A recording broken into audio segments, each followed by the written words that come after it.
Bab 1491, targetkan kedai. Ada sebuah kedai minuman terkenal di lingkaran luar Myriad Hollow, suatu tempat yang penuh bayangan dan asap, tempat aroma alkohol kuat yang tercemar jurang melekat di udara bagaikan kulit kedua. Suara-suara makhluk jurang naik turun dalam harmoni yang kacau. Ada yang tertawa, ada yang berdebat, dan yang lainnya berbisik-bisik di sudut-sudut tentang rahasia dan keahlian tersembunyi. Di balik bar, deretan botol berkilau samar dengan rune abisal, masing-masing berisi minuman keras berbeda yang dapat melelehkan tulang, membangkitkan kegilaan, atau memberikan semburan keberanian sesaat. Di sini, perkelahian mabuk bisa meletus semudah minum air. Di sudut terjauh kedai, sesosok tubuh jangkung duduk sendirian, terbungkus jubah hitam tebal. Tudungnya diturunkan rendah, menyembunyikan sebagian besar wajahnya yang bertopeng, dan kehadirannya nyaris tak terlihat, seakan lenyap di antara ocehan pengunjung yang lebih ramai. Pada saat ini, seorang pelayan iblis yang cantik, dengan kulit pucat bercorak rune merah tua samar dan tanduk spiral kecil, mendekat dengan hati-hati. Di tangannya, ia membawa sebotol kaca abisal dan satu cangkir kristal hitam.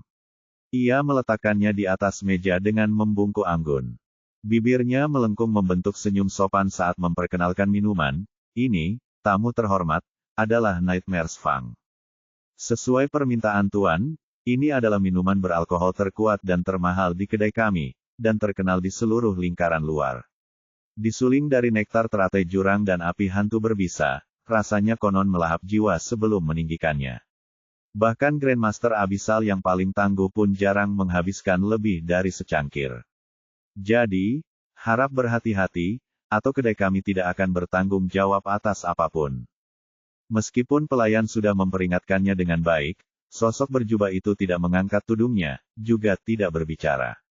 Ia hanya mengangguk pelan, merogoh lengan bajunya, dan meletakkan 10 permata abisal tingkat 5 yang berkilau di atas meja, lebih dari cukup untuk sebotol, dan satu lagi untuk pelayan.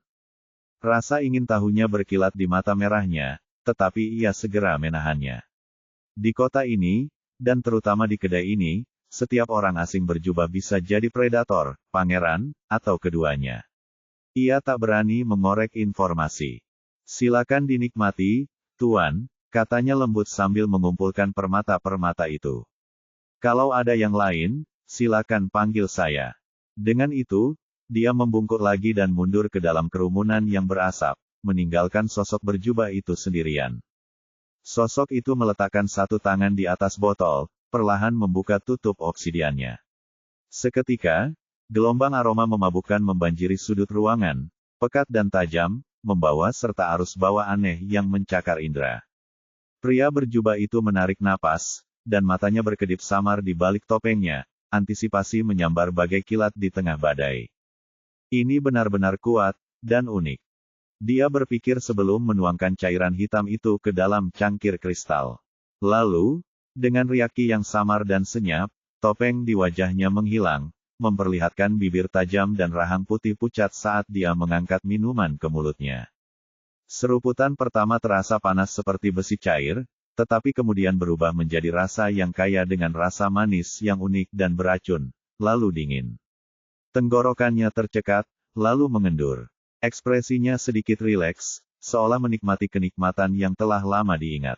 Pada saat ini, kebisingan di kedai itu mereda sesaat ketika pintu berderit terbuka, dan masuklah 5 sosok berjubah, 4 sosok tinggi berbahu lebar, dan 1 sosok yang lebih kecil, membungkuk dan bengkok seperti bayangan yang sedang terbentuk. Langkah mereka tidak tergesa-gesa tetapi penuh tujuan, masing-masing membawa aura agresi yang terselubung seolah-olah memperingatkan orang lain. Mereka menyeberangi ruangan dan duduk di meja tepat di hadapan sosok yang sedang minum, kayunya berderit menahan berat badan mereka. Tak satu pun dari mereka melepas tudung kepala mereka. Wangi yang kuat dan memabukkan. Salah satu sosok tinggi bergumam sambil melihat ke arah meja sosok berjubah itu. Hening sejenak, sebelum salah satu sosok jangkung mengangkat tangan dan membentak dingin pelayan itu sambil menunjuk sosok berjubah, apapun yang dia pesan. Bawa saja. Perintah itu sedikit memprovokasi, dan beberapa pelanggan di dekatnya bergerak gelisah.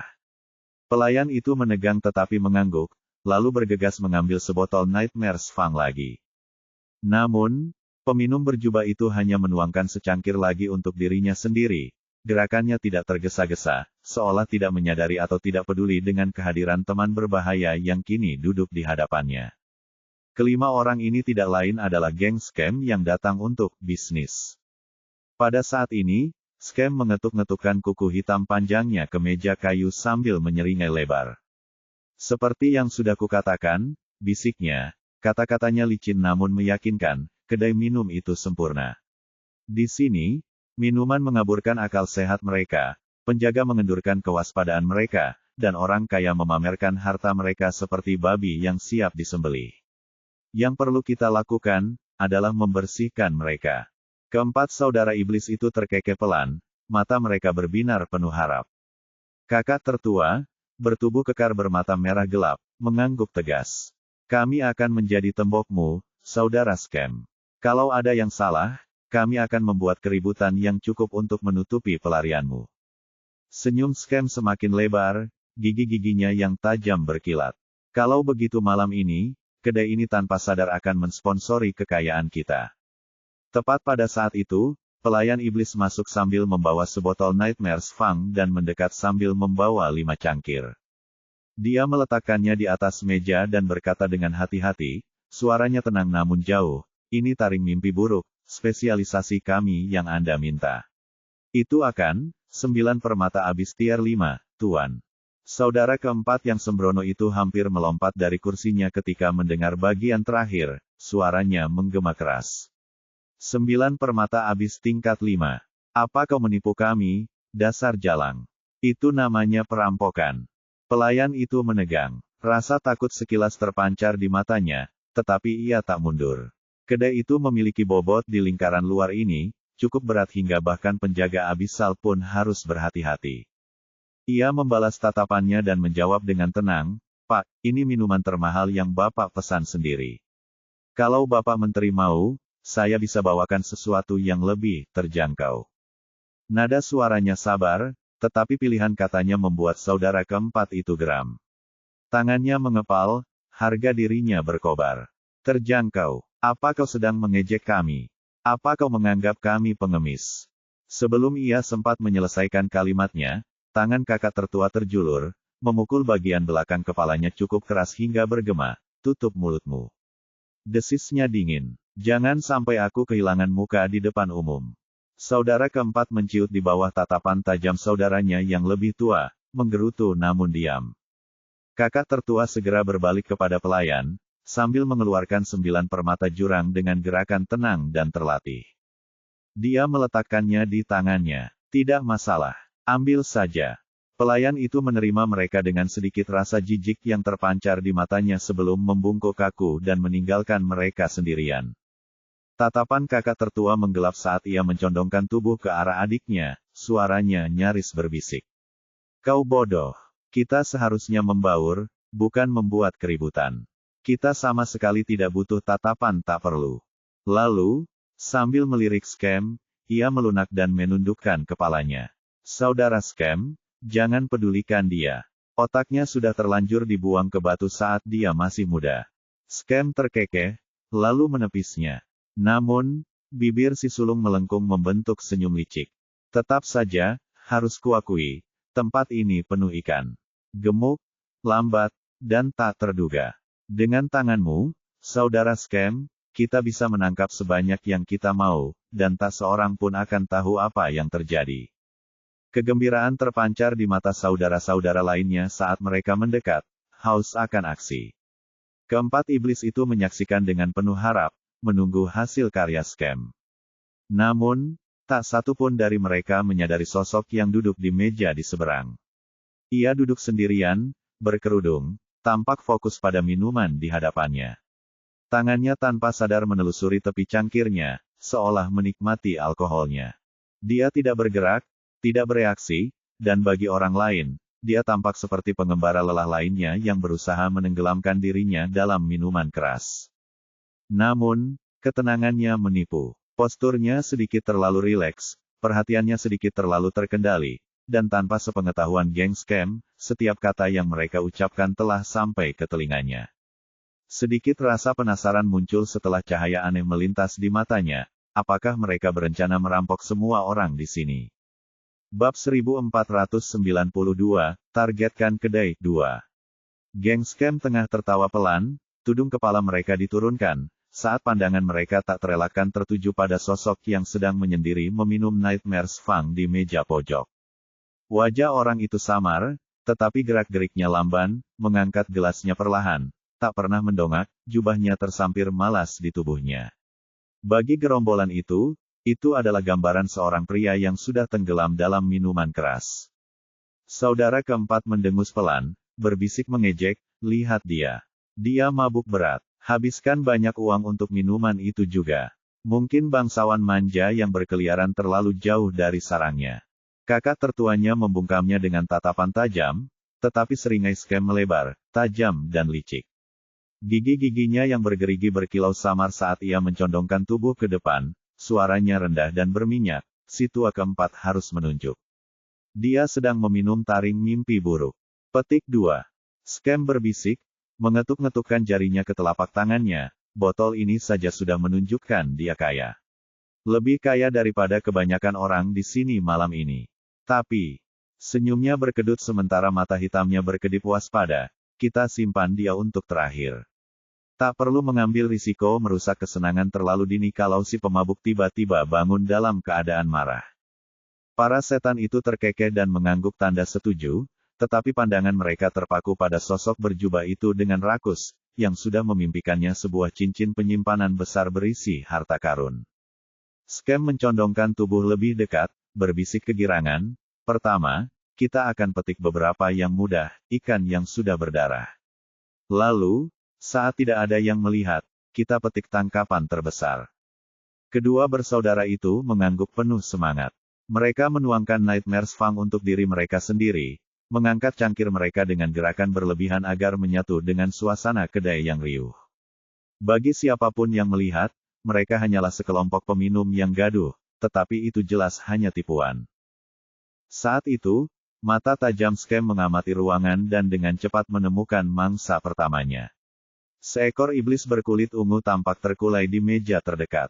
Armornya kusam karena kelalaian, wajahnya memerah karena alkohol, dan tangannya gemetar saat ia mengangkat minuman berwarna kuning ke mulutnya. Jelas seorang kultivator dengan kekuatan yang mengesankan, seorang Grandmaster Abyssal Realm, tetapi yang juga jelas adalah bahwa inderanya telah tenggelam dalam minuman keras. Scam menjilat bibirnya dan bergumam, sempurna, kaulah yang pertama. Para iblis bersaudara menegang, menyamarkan kewaspadaan mereka dengan tawa mabuk. Mata mereka melirik tajam ke seluruh kedai, mengamati ancaman sementara sekutu terkecil mereka bergerak tak terlihat. Pada saat itu, bayangan scam tiba-tiba bergerak tak wajar di bawahnya. Lentera redup kedai menutupi gerakan itu dengan baik. Bayangan gelapnya beriak, menyebar di lantai kayu yang kotor seperti genangan tinta yang tumpah terlalu pelan hingga tak seorang pun menyadarinya. Ia meluncur di antara sepatu bot, kursi, dan menumpahkan alkohol hingga mencapai meja sang iblis. Di sana, ia naik samar dan menyatu mulus dengan bayangan sang iblis.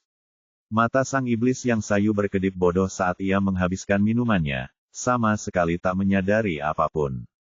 Maka, dari bayangan yang menyatu itu, seutas benang hitam tipis merayap ke atas, melilit kaki sang iblis, merayap di sepanjang lengannya, hingga menyentuh tangannya. Lebih tepatnya, ibu jari yang dihiasi cincin perak kusam, dan sang iblis tidak merasakan apapun. Di bawah kendali scam yang halus, benang bayangan itu berdenyut sekali, samar-samar. Kemudian, benang itu melilit cincin itu, menyelimutinya dalam kegelapan pekat. Kehadirannya begitu halus bahkan Grandmaster Abyssal yang sadar pun akan menyadarinya. Iblis itu cegukan, membanting cangkirnya, dan tertawa terbahak-bahak, tanpa menyadari benang itu mundur, meluncur kembali ke dalam kegelapan. Namun, cincin penyimpanan di tangannya telah hilang, menghilang tanpa jejak. Bayangan itu mundur tanpa suara, menyusut kembali menjadi sosok scam yang bungkuk seolah-olah tidak pernah bergerak. Si Jin menyeringai, mengangkat cangkirnya dan menyeruput taring mimpi buruk seakan-akan tidak terjadi apa-apa. Namun, pada saat ini, di telapak tangannya yang kecil, tersembunyi di bawah meja, secercah cahaya gelap muncul, dan cincin penyimpanan yang dicuri itu bersandar rapi di kuku hitamnya. Mata saudara-saudara iblis itu melebar karena kagum dan serakah. Mereka telah menyaksikan setiap detail pencurian itu, dan meskipun mereka berpengalaman dalam kekerasan, pencurian diam-diam semacam ini seperti menyaksikan sihir itu sendiri, tidak peduli berapa kali mereka melihatnya. Luar biasa, bisik saudara kedua dengan suara serak, hampir tak dapat menahan rasa gembiranya saat ia ingin menghancurkan meja. Saudara ketiga mencondongkan tubuh lebih dekat, suaranya bergetar karena lapar, tidak ada yang memperhatikan. Rasanya seperti cincin itu lenyap begitu saja. Wajah kakak tertua menegang, tetapi bahkan dia tidak dapat menyembunyikan rasa hormat dan keserakahan di matanya. Inilah sebabnya kami mengikuti saudara Scam, gumamnya lirih, dan suaranya penuh pujian. Saudara keempat yang sembrono itu, yang harga dirinya masih tertusuk pisau, adalah yang paling terpesona. Matanya berbinar-binar seperti anak kecil di depan harta karun. Saudara Scam, kau tak terhentikan. Bersamamu, kita akan lebih kaya daripada bangsawan bahkan sebelum ada yang menyadarinya. Si kecil menggembungkan pipinya karena bangga atas pujian mereka, seringainya melebar tak wajar, gigi-giginya yang tajam berkilauan diterpa cahaya redup kedai. Kesombongan terpancar darinya bagai mahkota. Dia menjentikkan jarinya pelan, dan cincin penyimpanan itu berputar sekali sebelum menghilang ke dalam lengan bajunya. Ini, serunya, nadanya dipenuhi kesombongan, baru permulaan. Tak seorang pun di kedai ini yang bisa menghentikanku.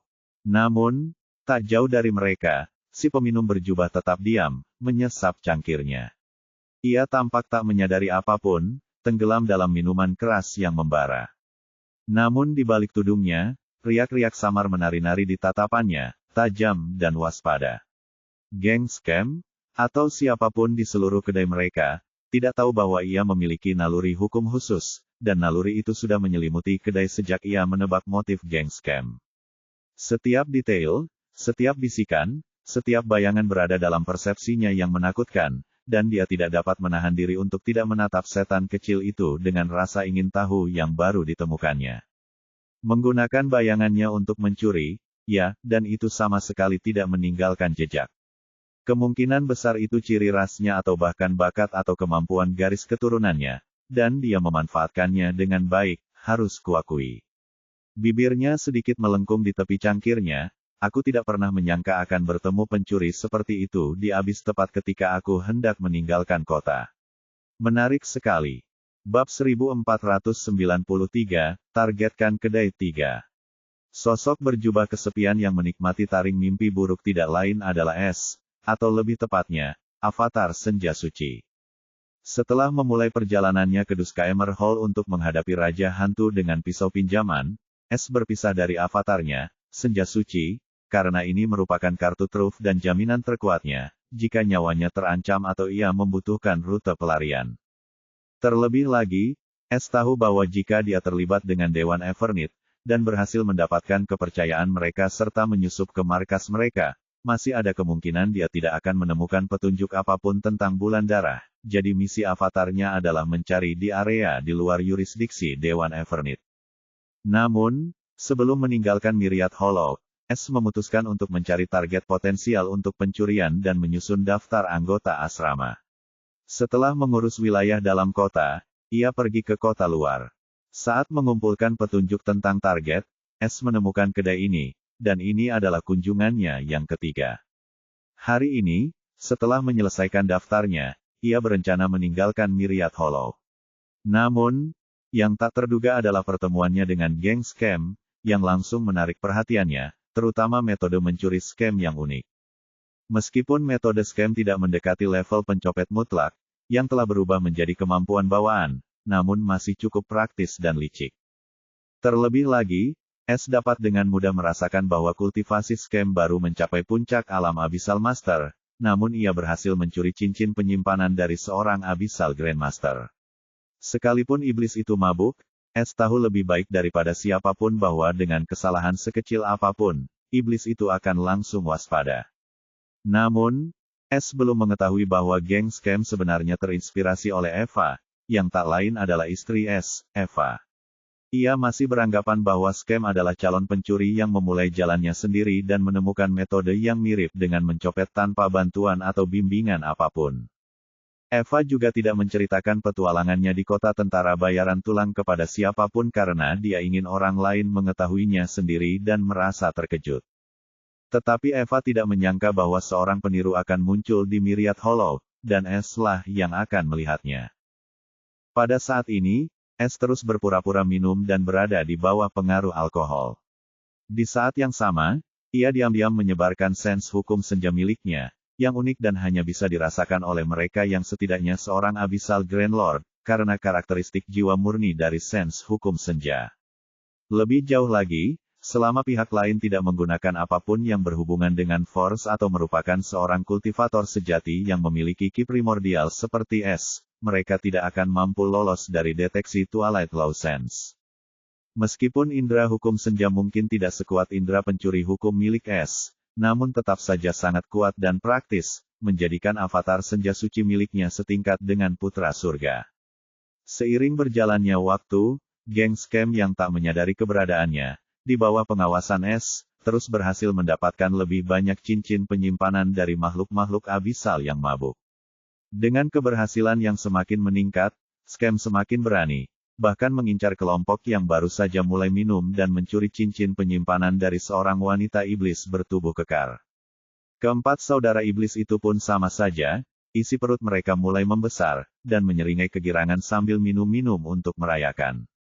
Setelah mencuri 14 cincin penyimpanan, dahi Scam basah oleh keringat karena ki abisalnya semakin menipis sejak menggunakan kemampuan itu dan mengendalikannya yang sangat membebani pikiran dan tubuhnya. Dia tidak seperti S, yang bisa menyebarkan dan membagi benang jiwanya menjadi ribuan lalu mengirimkannya ke jarak yang jauh sambil mengendalikannya, bahkan anggota rumah pun belum memiliki keterampilan seperti itu. Setidaknya untuk saat ini, hanya Noah yang telah menguasai amal pencuri terbalik dan terbalik ke tingkat yang sangat tinggi, dapat membuat dan mengendalikan lebih dari 500 untaian jiwa dalam satu waktu. Scam tidak memiliki skill, Thief Charity, yang diturunkan dari skill, Copet System, yang kemudian disempurnakan lebih lanjut oleh S sendiri. Ia menggunakan kemampuan bawaannya untuk mencapai efek yang sama. Para iblis bersaudara tampaknya menyadari kelelahan Scam, dan kakak tertua segera berkata, "Saudara Scam, cukup untuk hari ini, jangan terlalu banyak minum. Bisa-bisa kamu salah. Minumlah Nightmare Fang ini, ki abisalnya kuat, dan kamu akan merasa lebih baik." Scam menerima niat baik kakak tertua, karena dia juga berpikiran sama, lalu meminum taring mimpi buruk, merasa mabuk sekaligus segar kembali. Namun, Scam masih serakah saat melirik sosok S yang mabuk, dan berbisik dengan nada sombong, "Baiklah, biarkan aku yang mengurus ikan gendut itu, lalu kita cepat pergi sebelum ada yang menyadari apa yang terjadi." Saudara-saudara iblis itu tentu saja menerima hal ini karena mereka semua telah memutuskan nasib si pemabuk, dan tersenyum jahat. S, yang mendengar percakapan mereka, tak kuasa menahan diri untuk mengangkat alis dengan sedikit terkejut sebelum tersenyum geli. Si kecil rakus ini, dia tak puas dengan apa yang dimilikinya dan menginginkan lebih. Yah, aku tak bisa menyalahkannya karena aku target yang cukup lemah di mata mereka, apalagi kaya. Lagi pula, dengan keempat Abyssal Grandmaster yang melindunginya, mereka siap kabur begitu ketahuan. Baiklah, aku akan menghibur kalian. Scam dan saudara-saudara iblisnya tidak menyadari bahwa dalam sepersekian detik, cincin penyimpanan di jari S tiba-tiba berubah. Meskipun warnanya tampak sama, pola rune di atasnya menghilang. Mereka tidak tahu bahwa cincin penyimpanan ini hanyalah harta pertahanan Lower Ascension Grade 1, yang kini menjadi harta paling biasa yang dimiliki S. Pada saat ini, Scam bergerak ketika bayangannya bergerak ke arah S seperti ular bayangan, dan saat bayangan itu menyentuh bayangan S langsung menyadarinya. Bayangan ini tidak hanya mampu mencuri, aku rasa jika dia mau, dia bahkan bisa menyerang dengannya. S, dengan pengalamannya selama bertahun-tahun, secara akurat berspekulasi tentang kemampuan Scam. Namun S berpura-pura tidak menyadarinya dan membiarkan bayangan itu mencapai cincin penyimpanan, sementara dia diam-diam menganalisis tipuan Scam. Ketika bayangan scam menutupi seluruh cincinnya, S merasa seolah-olah cincinnya sedang dimakan, tidak ada hukum ruang angkasa yang terlibat, yang memberi S kejutan lain. Makhluk abisal ahli dalam melahap hukum, dan bayangan ini memiliki karakteristik yang sama, tetapi menggunakan hukum ruang angkasa masih jauh lebih cepat dan lebih tersembunyi, pikir S. Pada saat ini, bayangan itu juga mundur, meninggalkan jarinya kosong. Scam tidak merasakan ada yang salah ketika cincin penyimpanan S muncul di tangannya, dan tanpa memindai, cincin itu menyimpannya seolah-olah tidak terjadi apa-apa sebelum ia mengangguk samar ke arah saudara-saudara iblis itu. Saudara iblis tahu bahwa itu adalah sebuah keberhasilan, dan mereka menyeringai lebar sebelum mereka semua berdiri, karena mereka tahu sudah waktunya untuk pergi. Ayo pergi, kata kakak tertua dengan tenang sambil menyimpan sisa taring mimpi buruk, dan seluruh geng scam perlahan berjalan menuju pintu keluar. Geng scam sedang bersemangat tinggi, mengira hari ini adalah kesuksesan besar, dan mereka segera mulai berjalan kembali ke penginapan, tanpa menyadari penguntit mereka. Bab 1494, Markis Kylie hadir. Pada saat ini, geng scam kembali ke tempat persembunyian, mereka tanpa menyadari bahwa S telah mengikuti mereka sepanjang jalan dari kedai minuman hingga penginapan mereka.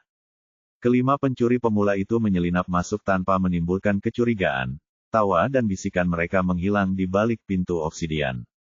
Di sisi lain, S, yang bersembunyi di balik bayangan gang terdekat, tetap diam, tudungnya diturunkan, dan wajahnya yang bertopeng tertutup. Indra hukum senjanya mengawasi setiap gerakan di dalam gedung, memastikan tak ada sepatah kata pun atau gestur yang lolos darinya. Jadi disitulah mereka tinggal, dan dari kelihatannya, mereka sepertinya bukan warga Myriad Hollow. Haruskah aku mencoba mengorek beberapa barang dari mereka sebelum meninggalkan kota, atau apakah barang-barang itu akan berguna bagi anggota dewan, seperti mengalihkan kesalahan atau...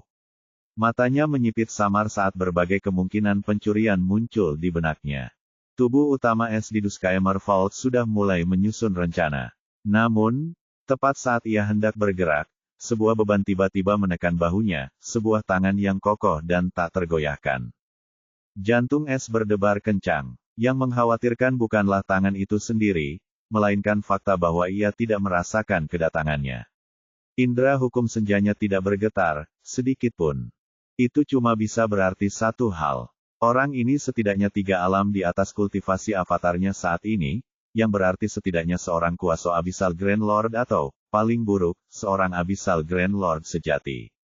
Akan tetapi, dia mendapat kesan bahwa semua Abyssal Grand Lord merupakan bangsawan Evernith yang berperingkat Markis, dan mereka jarang meninggalkan Hollow Ring, belum lagi S telah melihat seorang Markis, Abyssal Bone Markis, dan menyaksikan seberapa besar keributan yang dapat ditimbulkan oleh seorang Markis. Meskipun demikian, S tahu sekarang bukan saatnya untuk melamun, dan orang ini mungkin memiliki kemampuan aneh yang memungkinkan mereka menyelinap ke arahnya. Belum lagi, mereka tidak menyerangnya secara langsung dan sepertinya menginginkan perhatiannya. Seketika, S menekan jejak kecemasan yang melingkar di dadanya dengan instingnya, yang terasa melalui pencurian dan pengalaman yang menegangkan, dan dia memaksa pikirannya ke dalam kejernihan yang dingin. Lebih jauh lagi, S selalu dapat menarik kembali avatarnya dan memulai lagi jika keadaan menjadi buruk dan dia tidak perlu takut pada apapun. Pada saat ini, dia tidak bereaksi dengan sikap bermusuhan, sebaliknya, S sengaja melebarkan matanya, berpura-pura terkejut, dan perlahan-lahan menoleh seolah-olah tidak siap. Berdiri di belakangnya adalah sosok tinggi dan anggun yang diselimuti warna hitam pekat yang mengalir. Sosoknya anggun, nyaris agung, dan meskipun kepalanya tersembunyi di balik tudung panjang, S bisa merasakan tatapannya, dingin, tajam, dan jelas tak bersahabat, seolah ingin menembusnya. Udara malam terasa semakin berat karena orang di belakangnya tidak lain adalah Markis Kylie, penguasa divisi penegakan hukum itu sendiri. Markis Kylie, yang selama ini mencari petunjuk secara independen mengenai pelaku pencurian tersebut, kebetulan melihat geng scam. Ketika menyadari bahwa mereka hanyalah orang-orang tak berguna dan tampak seperti gerombolan perusuh, ia hampir pergi sampai ia merasakan kehadiran unik yang belum pernah dirasakannya seumur hidupnya. Hal ini langsung memancing rasa ingin tahu dan keraguannya, dan tidak butuh waktu lama baginya untuk menemukan sumber kehadiran unik itu, yaitu S, yang berada bermil-mil di belakang geng scam, dan berjalan sambil berbaur dengan orang banyak. Lebih jauh lagi, Marquis Kylie segera menyadari bahwa S tampaknya telah menggunakan mantra persepsi yang tidak diketahui, tetapi tidak seorang pun di sekitarnya dapat mendeteksinya, yang hanya bisa berarti bahwa tingkat kultivasinya lebih tinggi daripada semua orang di sekitarnya, atau bahwa mantranya terlalu mendalam.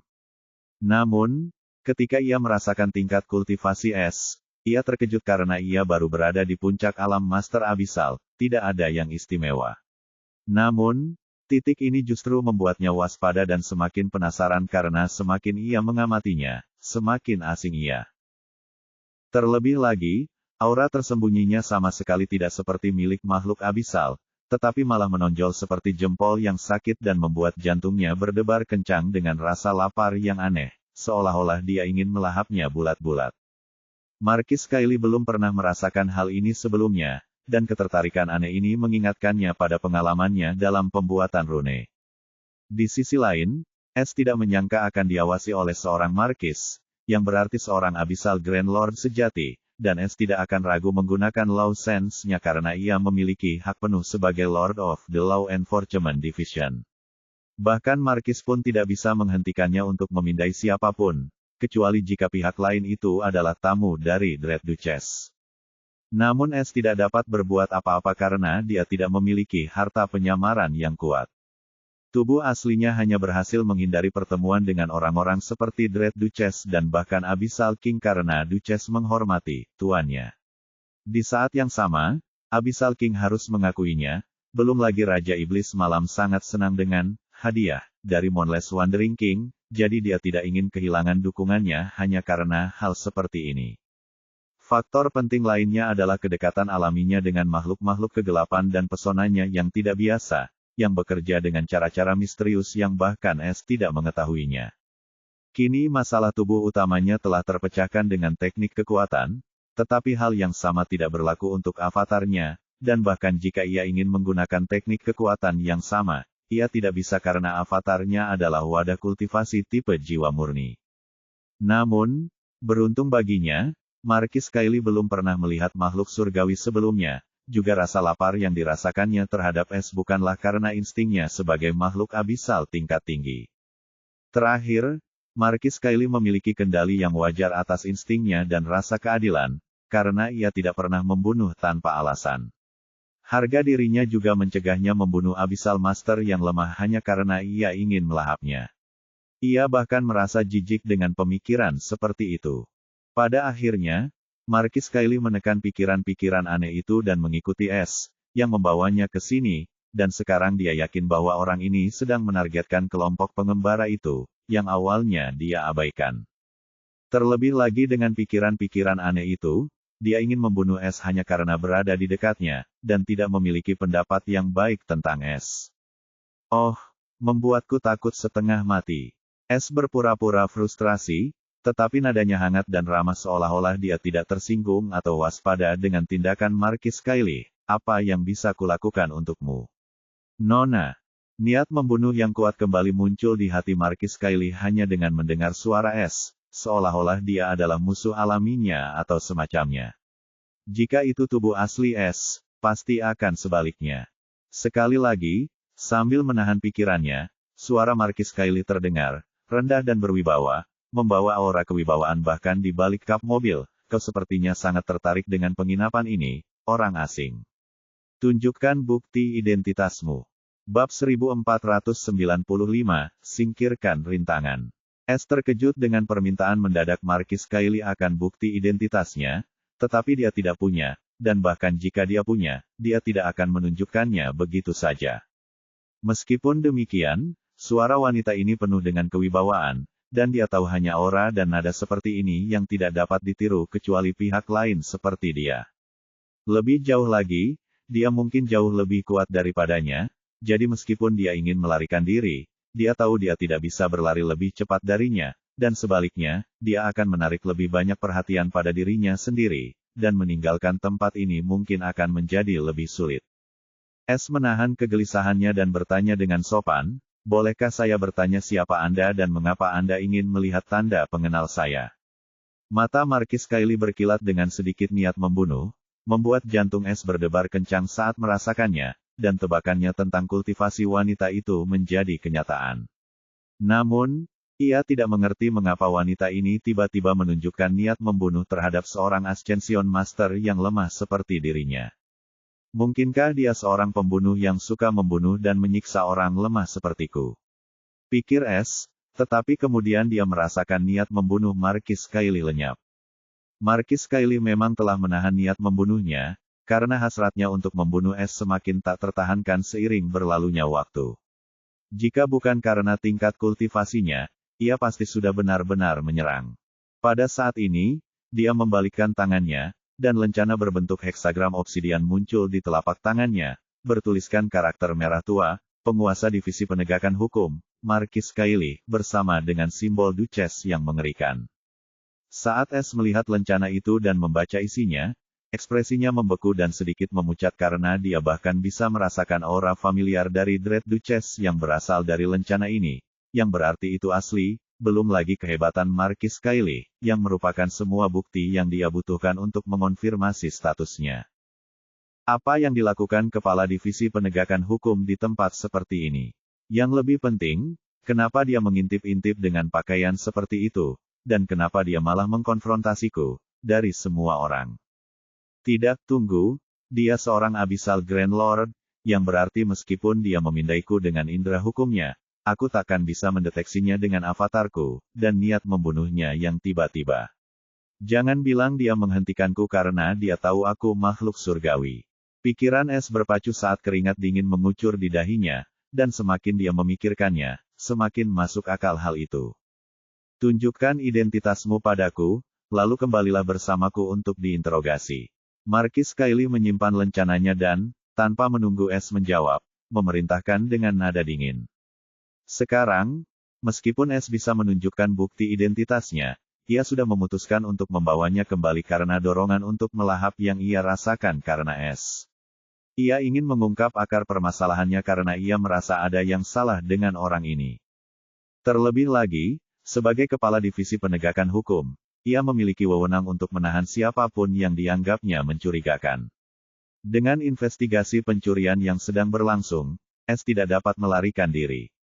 Tuan Markis, nada suara Es tiba-tiba berubah saat dia menjadi sangat tenang, dan Markis Kylie juga langsung menyadarinya dan menjadi waspada. Aku ingin bertanya, mengapa kau benar-benar menghentikanku? Karena tidak ada jalan keluar, dan pihak lain lebih kuat darinya, dia memutuskan untuk menyesuaikan diri dengan tebakannya. Mata Markis Kylie menyipit saat dia tidak lagi menyembunyikan niat membunuhnya, dan suhu di gang itu anjlok ke tingkat yang mengerikan, karena dia tahu pria ini tidak sederhana, dan sebelumnya, dia berpura-pura. Lebih lanjut, karena pihak lain telah membatalkan aksinya, ia memutuskan untuk menghadapinya dan menghilangkan kecurigaannya tentang pelariannya. Ia telah menutup rapat ruang di sekitar mereka dan sangat yakin akan kemampuannya, menganggapnya sudah tertangkap. Apakah kau pencuri yang selama ini meniru metode malaikat jahat mulia, atau kau sendiri malaikat jahat mulia? Tanya Markis Kylie tanpa emosi sambil menatap Es dengan saksama. Ekspresi Es benar-benar berubah saat mendengar, malaikat jahat mulia, tetapi itu karena takut. Ia tercengang dan bahkan merasa aneh ketika mendengar nama pencuri Eva dari mulut Markis Kylie. Seberapa terkenalkah Eva? Es bertanya-tanya apakah seseorang seperti Markis Kylie, penguasa divisi penegakan hukum, yang secara pribadi berpatroli dan menahan orang lain karena dicurigai sebagai Eva, itu hanya berarti dia takut pada Eva. Lebih jauh lagi, Es harus mengakui bahwa keberuntungan Markis Kylie benar-benar mengerikan, karena dia tidak menemukan Eva, sebaliknya, dia langsung menemukan sumber kemampuannya. Tetapi yang tidak dapat dipahaminya adalah mengapa Markis Kylie mencari Eva, dan dia yakin bahwa Eva hanyalah seorang peniru, meragukan apakah Eva asli atau bukan.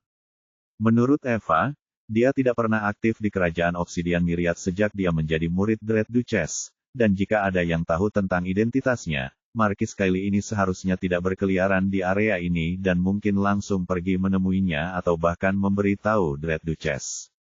Jadi, Entah seseorang entah bagaimana tahu Eva ada di sini, atau Markis Kylie suka berpatroli sendiri. Tapi yang lebih aneh lagi dia menganggapku Eva. Itu hanya menyisakan satu kemungkinan bagiku, yaitu ada peniru, dan siapa peniru itu. Mata S menjadi dingin saat wajah setan itu langsung muncul di benaknya, dan rasa penghargaan samar yang dimilikinya terhadap geng scam lenyap karena mereka telah memberitahu Markis Kylie, yang berarti seluruh divisi penegakan hukum mungkin sedang mencari pencuri itu sekarang. Artinya, jika ada anggota rumah yang melakukan pencurian, maka yang lain harus berhati-hati, karena hal ini dapat menggagalkan rencana mereka atau bahkan membahayakan seseorang. Meskipun S sangat percaya diri dengan kemampuan anggota rumahnya, masih ada pengikut pencuri yang baru dalam hal ini, dan mereka bisa menjadi titik lemah, terutama ketika seseorang seperti Markis Kylie sedang membuntuti mereka. Markis Kylie juga menyadari kebisuan S dan sedikit merasakan perubahan emosinya, dan dia hendak menggunakan kekuatan untuk menangkapnya ketika S tiba-tiba berbicara. Saya bukan Eva, tapi saya tahu siapa yang Anda cari. Bab 1496, Singkirkan Hambatan. 2. Saya bukan Eva, tapi saya tahu siapa yang Anda cari. Markis Kylie terhenti di tempat ketika mendengar kata-kata S, dan matanya menyipit berbahaya. Jelas tidak mempercayai kata-kata apapun yang baru saja diucapkan S, namun sisi rasionalnya mengalahkan instingnya. Alasan utama dia berhenti adalah karena dia masih percaya bahwa S berada di bawah kendalinya, dan dia tidak dapat melarikan diri, tidak peduli trik apapun yang dia lakukan. Bicara, dia berkata tanpa emosi bahwa, saat dalam keadaan siaga tinggi dan dengan S di dekatnya, dia sangat yakin bisa menjatuhkannya dalam sedetik. S tidak punya niatan untuk melawan, sebaliknya, dia ingin memberikan apa yang diinginkan Markis Kylie, karena dia tidak bisa membiarkan mereka mencari Eva, dan menyebarkan berita ini ke seluruh Myriad Hollow. Lagi pula, para anggota DPR sudah pada mencapai targetnya, dan kalau targetnya tiba-tiba menjadi waspada, tentu akan menambah kesulitan tugas mereka.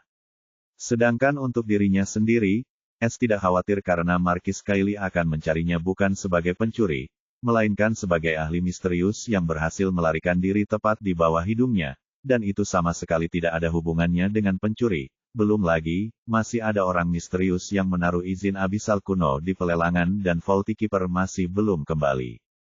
Geng scam akan menjadi kambing hitamnya sementara, dan mereka akan meredam rumor tentang keberadaan Eva di sini. Dia tahu Markis Kylie juga menginginkan hal yang sama, karena jika Eva memang setenar itu, dia tidak akan mau Eva berada di dekat Myriad Hollow karena itu akan langsung memengaruhi reputasinya begitu Dread Duchess mengetahuinya. Lord Markis bertanya di awal kenapa aku tertarik dengan penginapan itu, kan? Kalau begitu, kurasa kau mungkin tahu kalau aku sedang mengikuti sekelompok iblis dan seorang jin di antara mereka. Alasan saya mengejar mereka adalah karena mereka mencuri harta saya di kedai, dan bukan hanya saya, tetapi banyak pemabuk lainnya yang menjadi korban mereka. Anda dapat mengonfirmasi hal ini kapan saja. Meskipun aku membiarkan mereka mencuri hartaku, aku hanya ingin melihat berapa banyak yang ada di sana, dan mungkin bahkan menemukan Eva di antara mereka jika mereka memang ada hubungannya dengan mereka. Itulah sebabnya aku diam-diam mengikuti mereka, yang membawaku ke penginapan itu. Saat ini, mereka mungkin sedang menghitung keuntungan haram mereka, dan yang perlu kalian lakukan hanyalah menangkap basah mereka.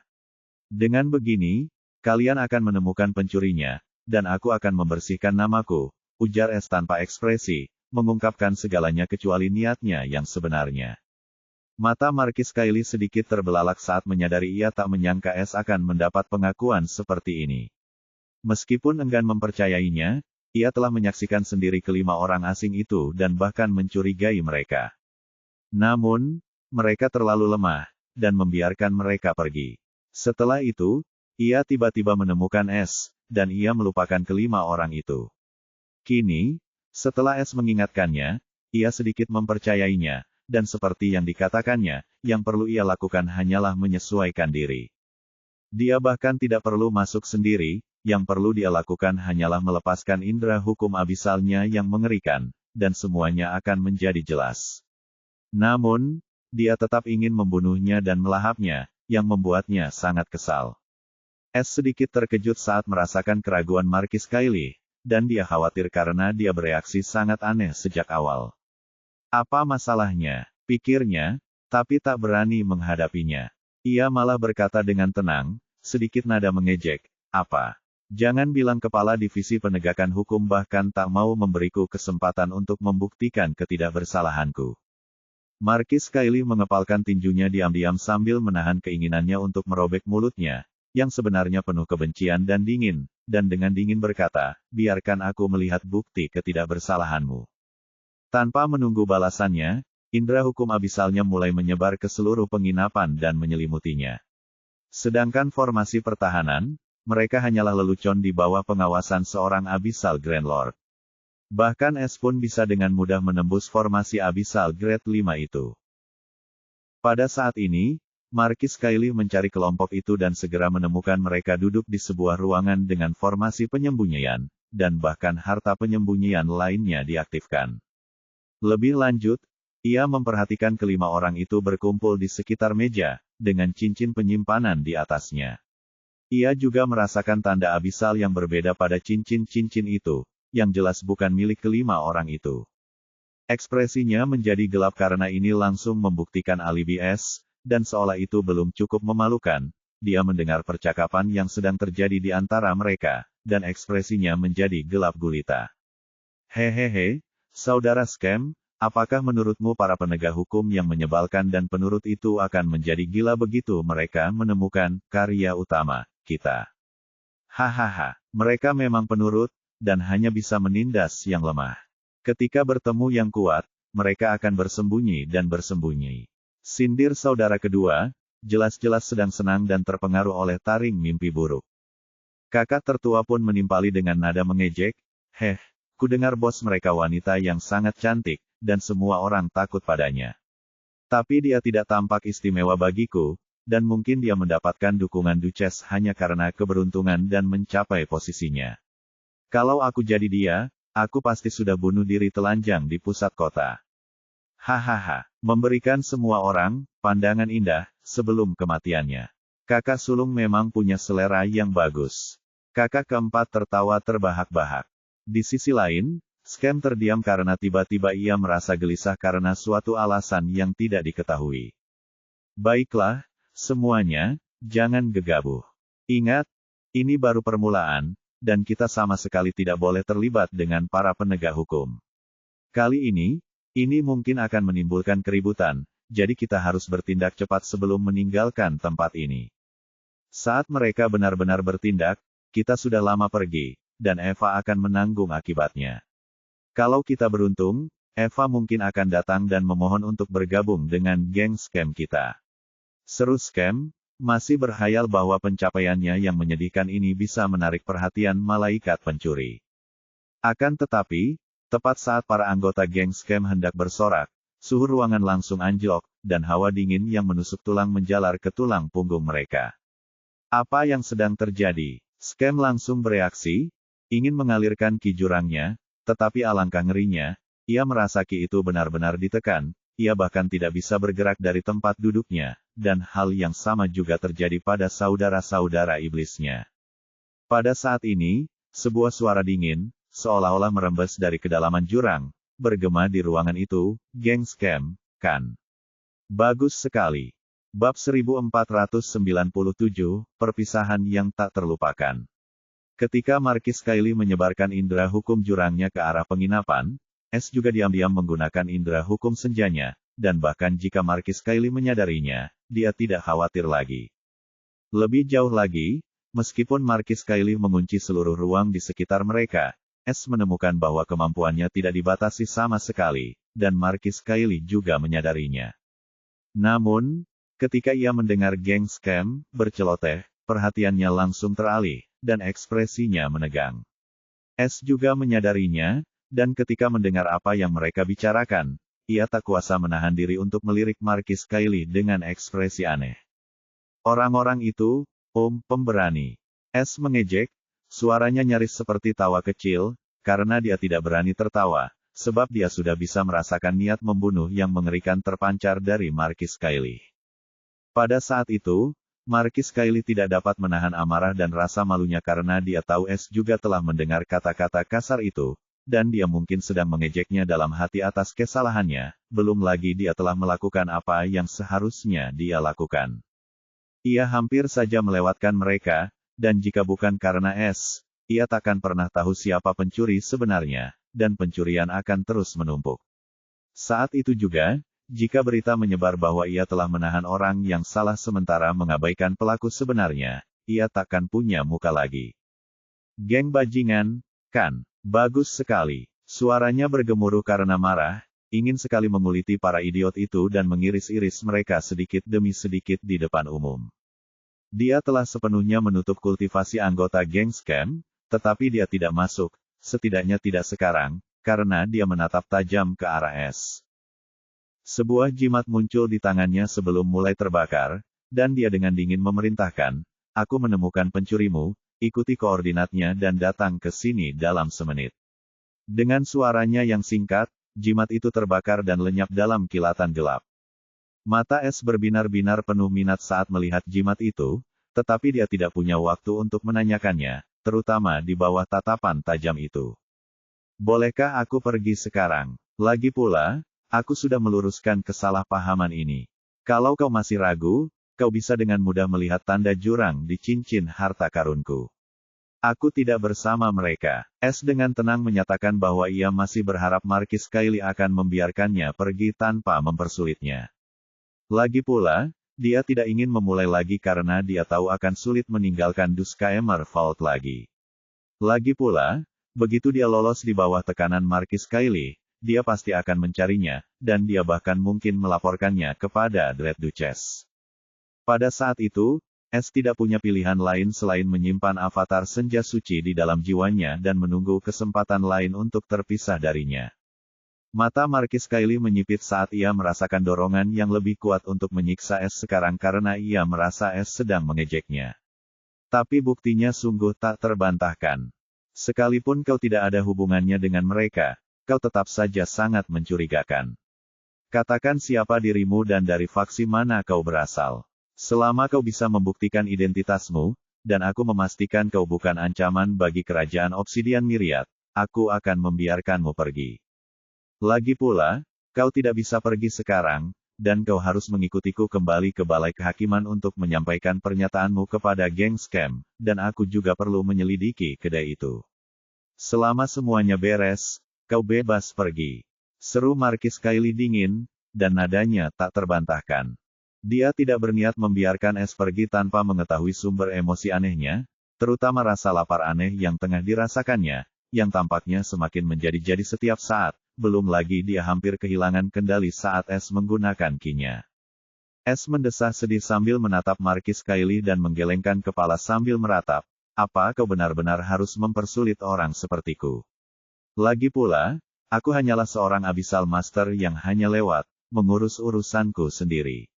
Aku bahkan membantumu merebut malapetaka kerajaanmu, tapi kau masih belum melepaskanku. Aku penasaran bagaimana perasaan Dread Duchess nanti saat tahu kau memperlakukan pahlawan seperti ini." "Pahlawan, heh." Markis Kylie mendengus dengan nada meremehkan sambil mengerucutkan bibirnya. "Kau jelas-jelas mencoba melakukan sesuatu dengan diam-diam mengikuti mereka sambil berpura-pura menjadi korban. Lalu kau bahkan berpura-pura takut padaku sebelum kau menyadari bahwa kau tak punya pilihan lain dan menyerah begitu saja pada pencuri-pencuri kecil itu. Aku jadi berpikir kau mungkin ada hubungannya dengan Eva, atau peniru independen lain yang ingin mendapatkan keuntungan mudah." Markis Kylie dengan dingin memberikan pendapatnya meskipun tidak sepenuhnya jujur. Namun, meskipun menyembunyikannya dengan baik, ia tak bisa lepas dari ketajaman mata Es. Ia menyipitkan mata sambil bertanya, "Satu pertanyaan terakhir, kenapa kau tampak membenciku?" "Maksudku, aku cukup yakin aku belum pernah melihatmu sebelumnya, dan aku juga tidak pernah menyinggung siapapun. Bisakah kau menjelaskan hal ini?" Mata Markis Kylie berbinar-binar dengan sedikit keheranan sebelum ia dengan dingin menjawab, "Kau tidak berhak mempertanyakan Markis ini. Dan aku sarankan kau untuk memperbaiki nada bicaramu kecuali kau ingin menderita." Akan tetapi, meskipun ada ancaman Markis Kylie, Es tiba-tiba terkekeh mengejek, membuatnya mengerutkan kening. Pada saat ini, dia merasakan tekanan spiritual yang kuat mendekat dengan kecepatan tinggi, dan pihak lain jelas tidak berniat menyembunyikan kedatangan mereka. Tetapi Markis Kylie sangat akrab dengan tekanan spiritual ini, karena tekanan itu tidak lain adalah milik Menteri Aula Hitam. S juga merasakannya, dan ia tahu kemungkinan besar itu adalah anak buah Markis Kylie karena jimat yang digunakannya sebelumnya. Jadi, ia tahu ini isyarat baginya untuk pergi sebelum orang lain melihatnya. Dengan tatapan yang mendalam, S meninggalkan kata-kata terakhirnya, "Semoga kita tidak pernah bertemu lagi, Markis Kylie." Markis Kylie terkejut mendengar kata-kata S, tetapi dia tidak panik, sebaliknya, dia hendak mencibir, mengira S sengaja mengaburkan segalanya, ketika tiba-tiba, S lenyap. Tercengang, Markis Kylie mengedipkan matanya sambil menatap pusing ke tempat S berdiri, dan dia bahkan mengira dirinya berhalusinasi hingga Menteri Aula Hitam tiba, dengan mudah merasakan kehadirannya.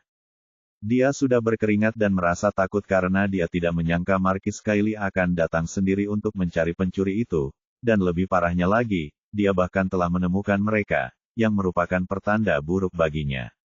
Namun, saat dia melihat ekspresi bingung di wajah Markis Kylie, dia terkejut dan memanggil dengan nada terukur, "Bawahanmu ada di sini." Markis Kylie akhirnya menyadarkan kami dari lamunan sebelum ekspresinya berubah, dan niat membunuh menyembur keluar dari tubuhnya bagai tsunami saat dia meraung, "Temukan bajingan itu." Bab 1498, Berita Baik atau Buruk. Ketenangan Hollow Ring masih tenteram, seolah tak ada apapun di dunia ini yang dapat mengganggunya. Pada saat ini, kiroh jurang hitam berputar malas di sekitar dinding obsidian merah tua milik Villa Jahat, irama lambat yang sama yang telah dipertahankannya selama bertahun-tahun yang tak terhitung jumlahnya.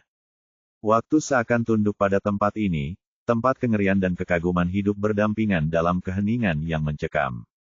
Namun, di balik permukaan yang tenang ini, ruang-ruang bawah tanah bergejolak dengan kehidupan yang tersembunyi. Di dalam lantai bawah tanah, Eva berdiri di tengah ruang rahasia. Di hadapannya melayang sebuah peta proyeksi raksasa, kontur tiga dimensinya terukir dalam cahaya bayangan yang hidup. Peta itu membentang di seluruh kerajaan Obsidian Myriad dan meluas hingga ke wilayah-wilayah di sekitarnya. Setiap kota, benteng, lembah, dan benteng perbatasan berkilauan bagai bara api redup di peta yang terus berubah. Tatapan Eva terpaku padanya, ekspresinya tak terbaca di balik kerudungnya. Satu jari pucat dan ramping menelusuri simbol-simbol yang bergeser di udara, berhenti di atas beberapa rune bercahaya sementara matanya menyipit berpikir. Setiap kedipan bulu matanya setajam belati, pemandangan langka dari iblis yang biasanya suka bermain-main. Di belakangnya, senyap bagai bayangan, berdiri tiga pencuri pembantunya, Livia, Rihanna, dan Sofia. Masing-masing, yang dulunya putri, kini memancarkan aura jurang dan kecantikan menggoda yang sama dengan ras iblis jurang.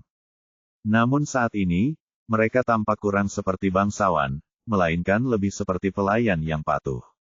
Tak seorang pun berani bicara. Mereka mengenal majikan mereka dengan baik, kapanpun ia begitu asyik dengan perhitungannya, seseorang, di suatu tempat, akan menderita.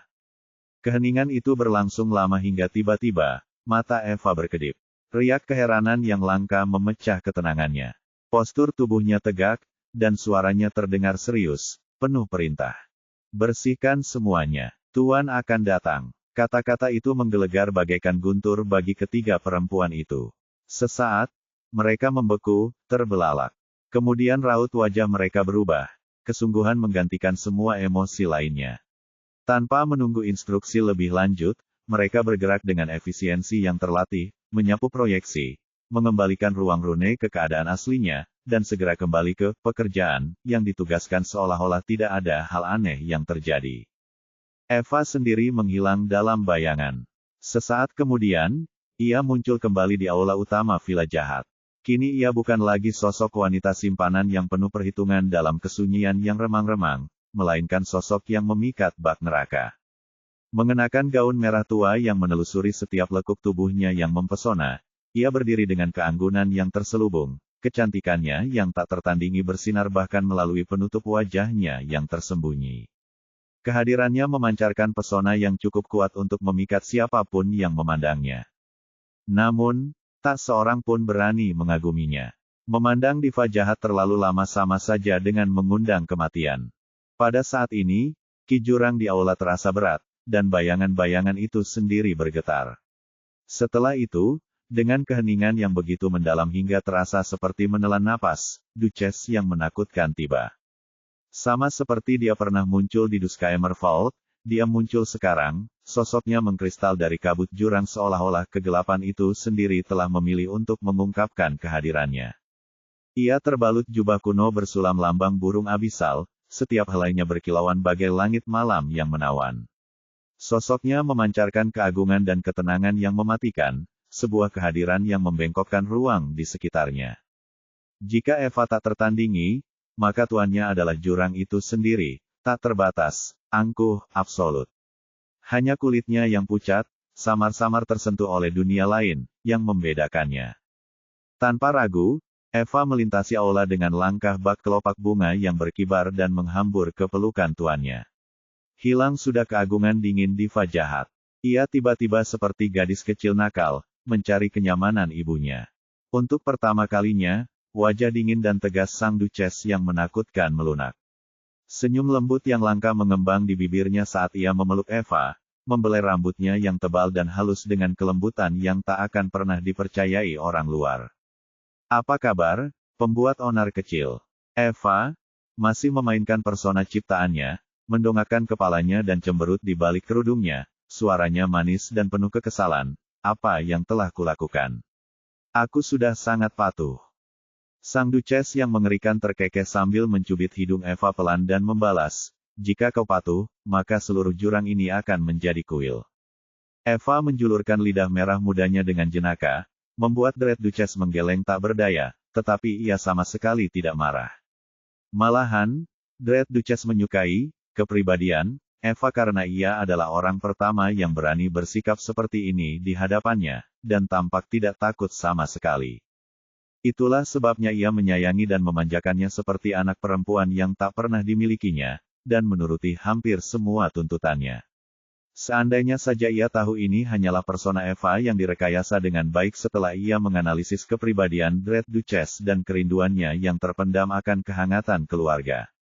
Eva lalu merangkul lengan Dread Duchess dan mengajaknya jalan-jalan, seperti yang disukai Dread Duchess.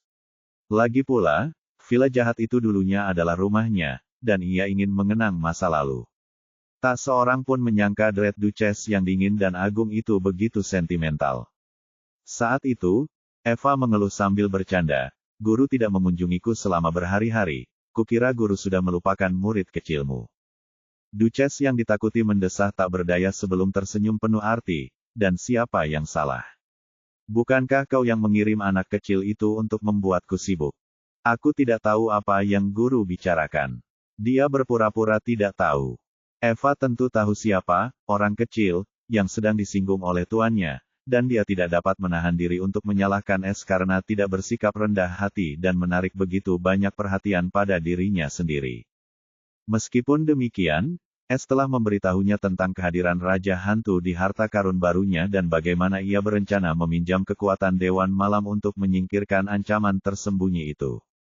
Awalnya, Eva tidak yakin apakah hal itu akan berhasil karena terlalu berisiko, tetapi yang mengejutkannya, Es benar-benar berhasil meyakinkan tuannya, dan kemudian berhasil mengelabui Dewan Evernit dan Raja Iblis Evernit. Meskipun Eva cemas, dia tetap merasa sangat bangga karena Es adalah lelaki idamannya, dan kini dia bahkan telah memperoleh undangan tempat suci semalam dalam beberapa bulan setelah datang ke Abyss. Hal ini membuatnya bersemangat untuk misi ini, dan dia tahu selama Es ada di sini, tidak akan ada yang salah dengan misi ini, karena dia merasa diberkati dan gembira. Meskipun demikian, Dread Duchess masih sangat berbahaya, dan Es akan pergi ke markas Dewan Evernit, yang dipenuhi para ahli dan Abyssal King yang jauh lebih mengerikan daripada Dread Duchess. Jadi, perjalanan ini akan jauh lebih berbahaya. Duchess yang menakutkan itu melirik kepala Eva dan berkata sambil tersenyum, aku tidak menyalahkanmu, jangan khawatir. Malahan, aku di sini untuk berterima kasih karena telah mengirimnya kepadaku.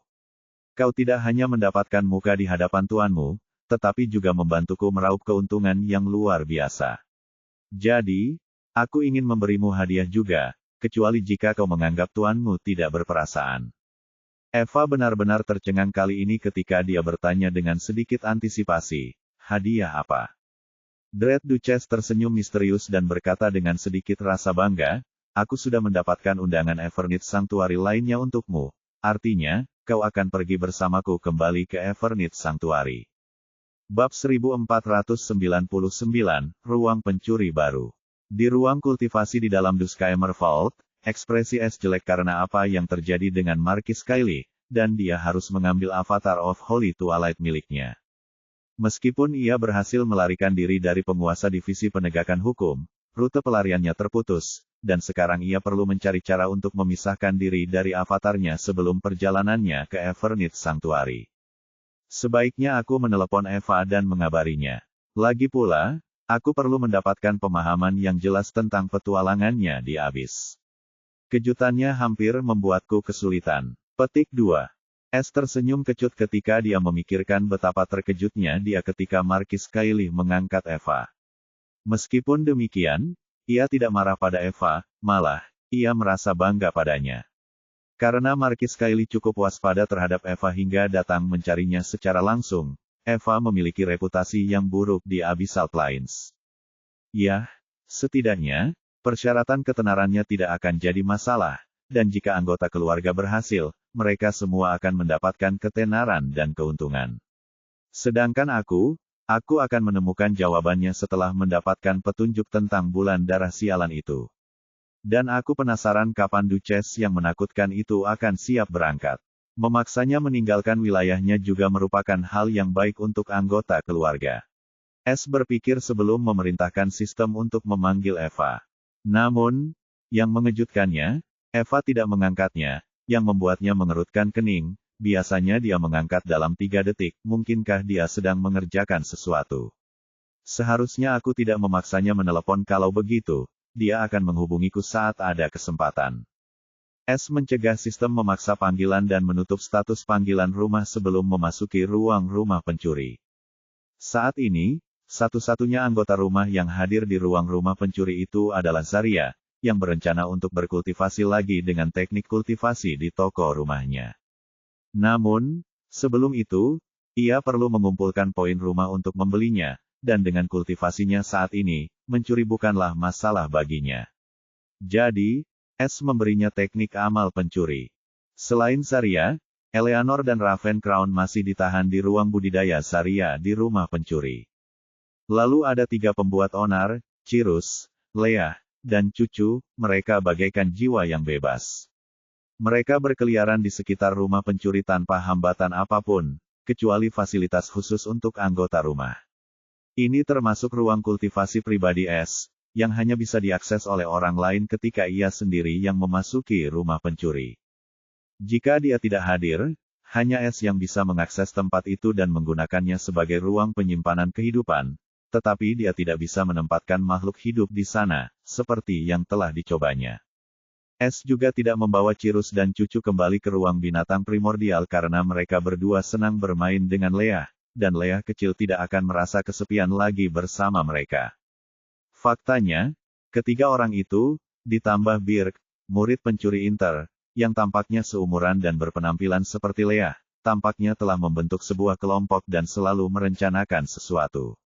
Namun, jika mereka tidak akan menimbulkan masalah besar, Es tidak keberatan, dan sepertinya ia tidak bisa membiarkan mereka keluar dengan situasi mereka saat ini.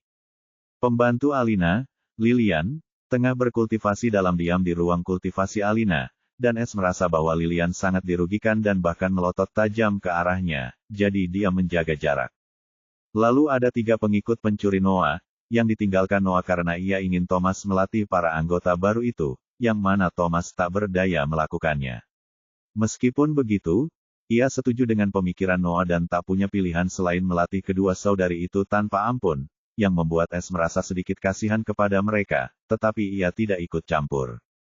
Terakhir, ada anggota baru lagi di rumah pencuri itu, dan anggota ini sangat licik dan tidak ada seorang pun yang bisa melihatnya kecuali S. Tentu saja dia adalah roh sejati, Pixie. Setelah menyingkirkan Raja Hantu, S tidak punya waktu untuk mengawasi roh jahat itu. Ia memberinya peringatan keras agar tidak membuang-buang poin pencuri tanpa instruksinya, lalu fokus mengembangkan teknik kekuatan. Namun, saat melihat tempat pencuri itu berada, S terkejut saat mengetahui bahwa tingkat pertama, yang tadinya hanya bisa menyimpan harta tak bernyawa, kini terbagi menjadi beberapa bagian, yang masing-masing memiliki nama terukir di atasnya. Seperti di bagian sampah, tempat semua harta karun tanpa kelas dibuang, terdapat kategori seperti kelas MORTAL 1, kelas MORTAL 2, dan seterusnya. Semua harta karun dibagi rapi dan disusun di rak-rak di bawah pajangan kaca. S tidak tahu bagaimana Pixie bisa melakukannya. Namun, setelah melihat semua batu ki, batu roh, kristal jiwa, dan kristal roh yang dipajang di bagian lain dalam pajangan kristal raksasa, ia terkejut menemukan bahwa pajangan kristal itu sebenarnya terbuat dari mineral alami di bawah kelas Ascension. Meskipun S terkejut dan bingung, untuk pertama kalinya dia merasakan bahwa tempat pencurinya bukanlah sekadar tumpukan cincin penyimpanan yang kacau, melainkan tampak seperti gudang harta karun berisi segala jenis harta karun. Namun saat S melihat tempat tinggal pencuri itu, keterkejutannya sebelumnya tidak ada apa-apanya dibandingkan dengan keterkejutannya saat ini karena seluruh tempat tinggal pencuri itu telah berubah total. Sebelumnya, ruang pencuri hidup hanyalah padang rumput terbuka, beberapa bangunan, makhluk hidup, dan ladang herba. Namun, ruang pencuri hidup saat ini bagaikan benteng yang dipenuhi bangunan-bangunan megah, dan seluruh tempat itu dikelilingi sungai dan pegunungan dengan pemandangan yang indah. S hampir mengira ia telah melepaskan indera hukumnya tanpa sadar dan sedang mengamati kota yang makmur.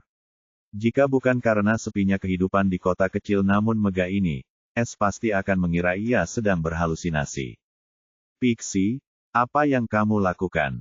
S tak dapat menahan diri untuk memanggil pelaku di balik semua ini, dan untuk beberapa alasan, dia punya firasat buruk dalam benaknya saat dia cepat-cepat memeriksa poin pencurinya. Bab 1500, Administrator Kekayaan yang Nakal. Saat S membuka statusnya, dia langsung melihat poin pencurinya. Sama dengan. Poin pencuri, 16.201.424.030. Sama dengan. Ketika S melihat poin pencurinya yang tersisa, ekspresinya tenggelam karena ada lebih dari 500 juta poin pencuri yang hilang. Pada saat ini, Pixie secara ajaib muncul di samping S dan menggerutu dengan bibir mengerucut. Apa yang kau teriakkan? Kelopak mata S berkedut saat dia bertanya tanpa ekspresi. Kurasa aku sudah bilang padamu bahwa kau tidak bisa menggunakan poin pencuri tanpa persetujuanku. Pixie mengedipkan mata indahnya sebelum mengangguk setuju. Ya, aku mendengarmu dengan jelas.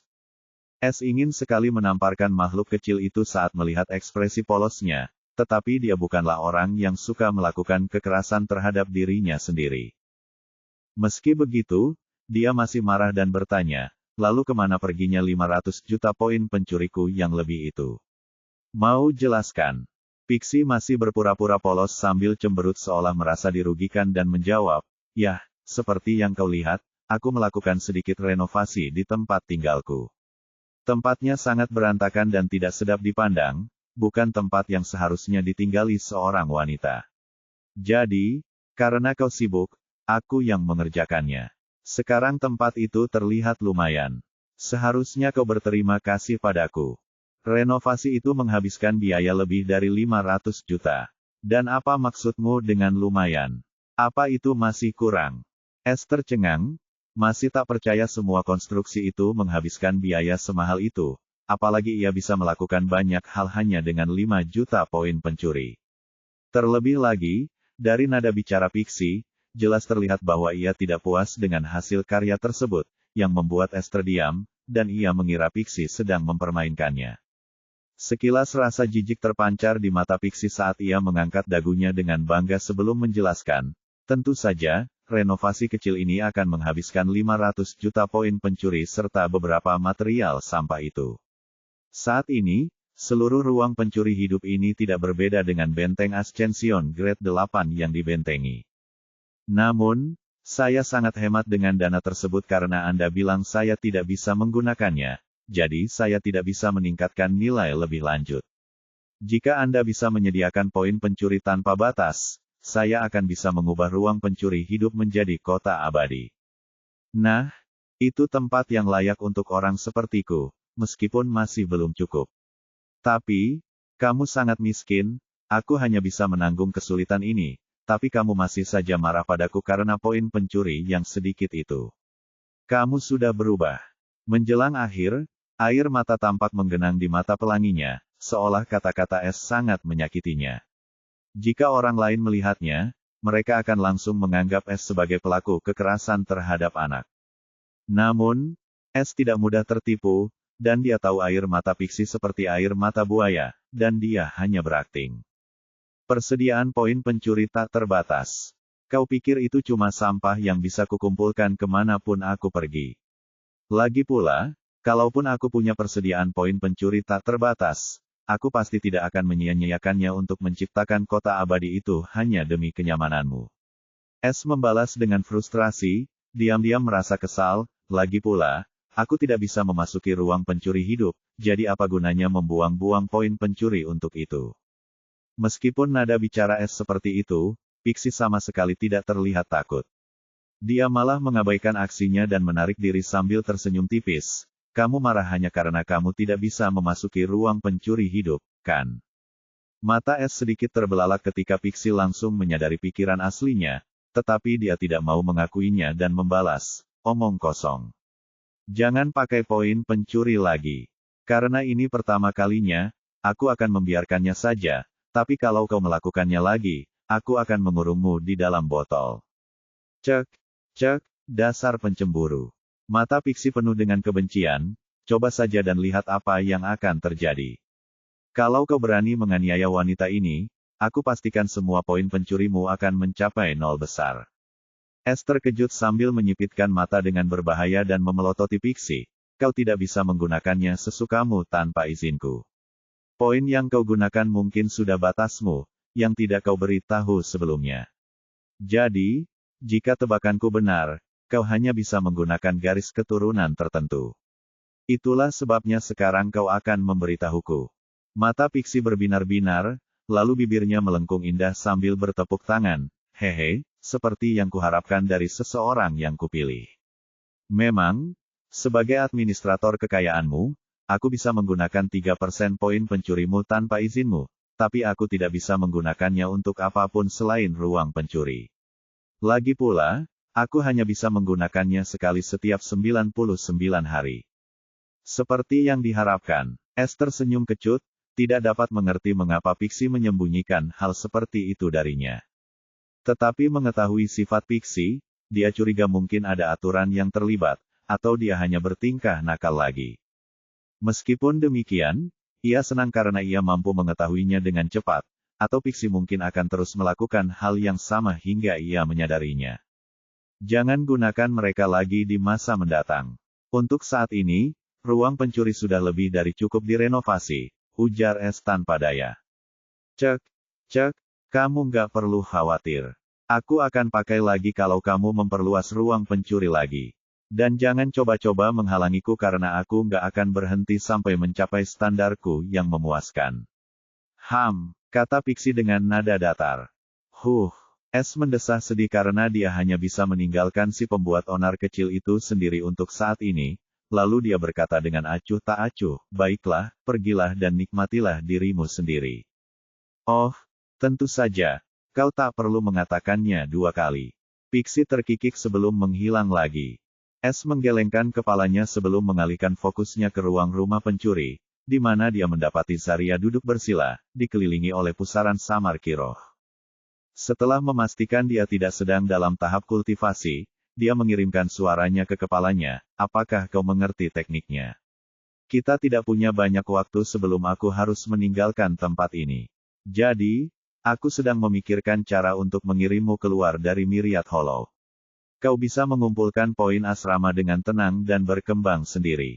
Pada saat ini, mata Zarya terbuka lebar, Dan secerca antisipasi melintas di mata indahnya yang seperti mata kucing.